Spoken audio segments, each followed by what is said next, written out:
Kita ke sorotan lainnya, Saudara. Direktur Reserse Narkoba Polda Metro Jaya, Kombes Donald Parlaungan Simanjuntak, dijatuhi sanksi pemberhentian tidak dengan hormat imbas kasus dugaan pemerasan terhadap sejumlah warga Malaysia saat pegelaran Jakarta Warehouse Project atau DWP. Sanksi tersebut dijatuhkan dalam sidang pelanggaran kode etik dan profesi yang berlangsung Selasa 31 Desember hingga Rabu 1 Januari 2025 pagi. Selain Kombes Donald Parlaungan Simanjuntak, pemberhentian tidak dengan hormat juga dijatuhkan kepada seorang kanit yang identitasnya masih belum diungkap hingga saat ini. Sidang kode etik dan profesi dilakukan secara tertutup.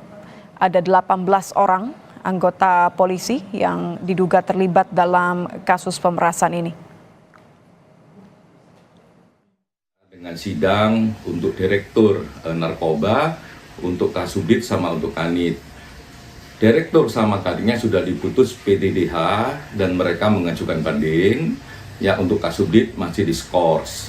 Dilanjutkan besok pada hari Kamis. Sidang ini memakan waktu yang banyak karena beberapa hal. Yang pertama memang soal saksinya yang cukup banyak.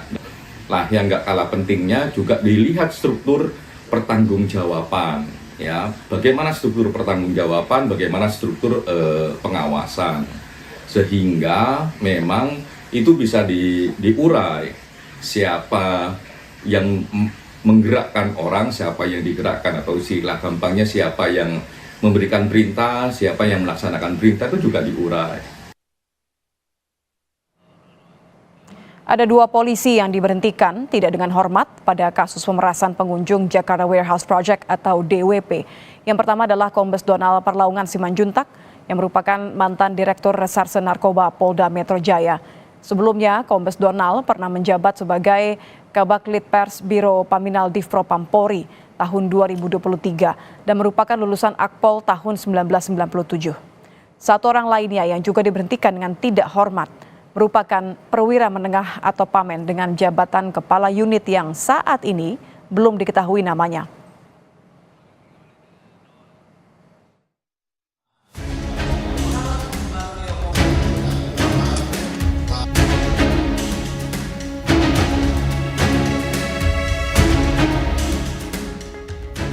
Kasus pemerasan penonton asal Malaysia dalam event Jakarta Warehouse Project di C-Expo Kemayoran pada pertengahan Desember 2024 lalu melibatkan 18 polisi.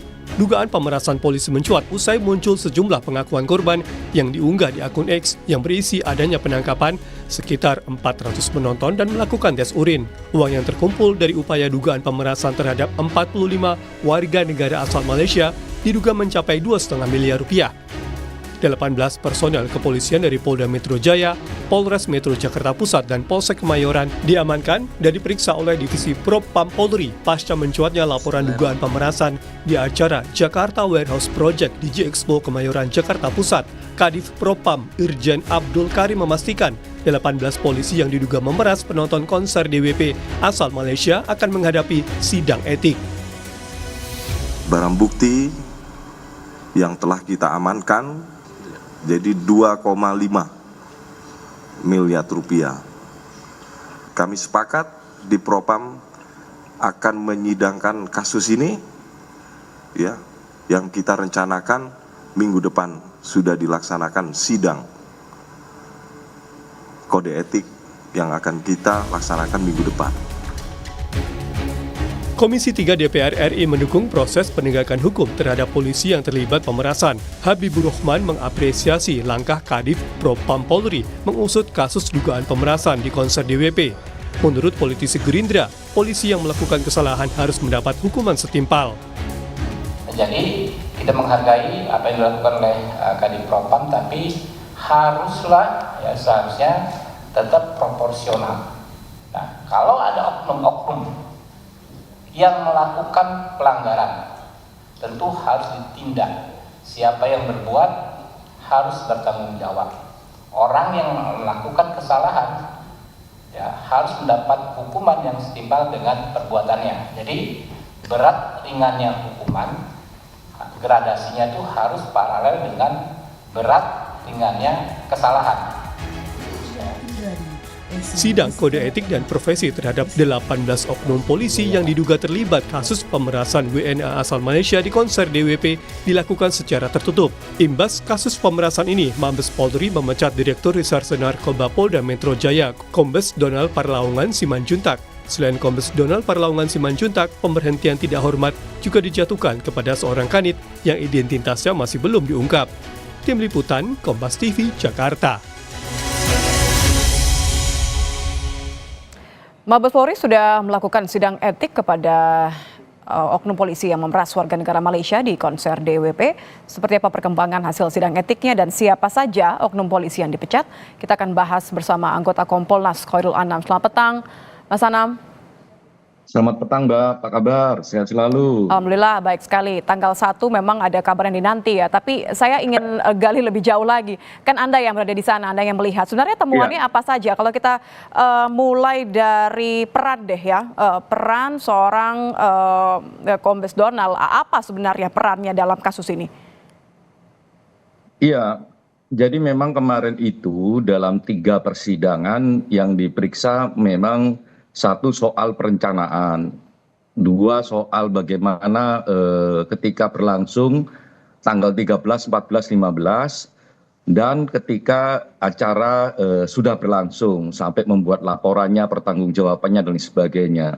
Nah itu semua yang diperiksa, termasuk juga struktur pertanggungjawaban, terus struktur bagaimana misalnya surat tugas, pelaporan dan sebagainya itu diperiksa semua, termasuk yang diperiksa soal bagaimana ada dana, bagaimana siapa yang nyimpan, siapa yang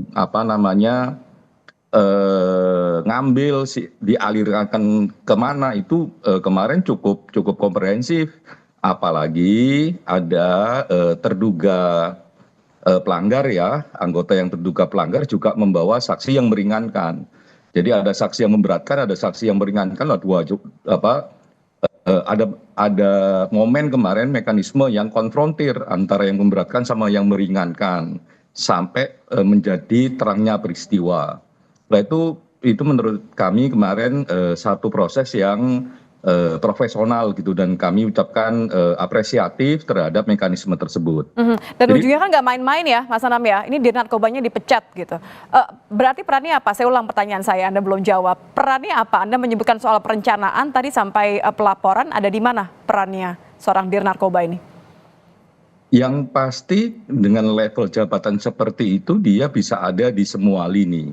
Mau di perencanaan, mau di waktu hari H maupun pasca. Tapi belum bisa diungkapkan karena masih ada 1 skaf subdit yang kemarin karena udah terlalu lama ya, semua capek, saksi-saksi capek, akhirnya diskors, besok pagi baru dilanjutkan kembali. Takut kalau ini dibuka, jadi materinya akan kemana-mana.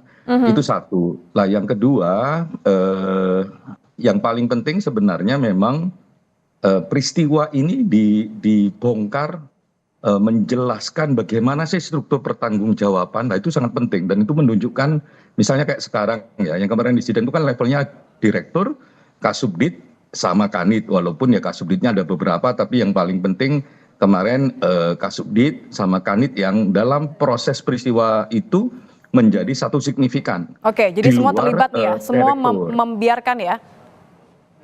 Gimana? Jadi maksudnya yang sudah terungkap adalah semua level ini yang Anda katakan tadi, tidak hanya mengetahui, tapi juga apa? Yang ingin saya tahu, apakah memang oknum-oknum polisi ini kemudian yang turun ke lapangan sampai ada dugaan pemerasan menggunakan modus tes urin, ini karena ada arahan atau mereka inisiatif saja begitu di lapangan? Mas Anam? Ini tidak hanya orang yang membiarkan yang kemarin diperiksa. Ini adalah orang yang memang masuk dalam satu struktur peristiwa yang merencanakan, terus ada di lapangan yang juga menjadi komandonya di lapangan, termasuk setelahnya yang juga berperan penting dalam konteks sirkulasi dana. Jadi kemarin itu signifikan sekali. Makanya karena masih ada 1 orang yang sedang berproses, kita tidak bisa membuka sekarang, biar ini terang dulu ya, semakin mendalam dan semakin jelas kita jadi peran masing-masing. Tapi sekali lagi ini bukan orang yang membiarkan peristiwa ini terjadi, tapi ditelisiknya adalah orang yang dalam konteks perencanaan dia di mana, apa tanggung jawabnya, dalam Oke. konteks pelaksanaan dia apakah dia yang komandonya ataukah tidak, di konteks terakhirnya termasuk apakah dia yang juga Dan berapa lama ya? masuk dalam konteks dana dan sebagainya. Ya, dan berapa lama begitu? Baik, terima kasih Mas Anam. Khairul Anam, anggota Kompolnas sudah bergabung bersama kami di Kompas Petang. Selamat petang.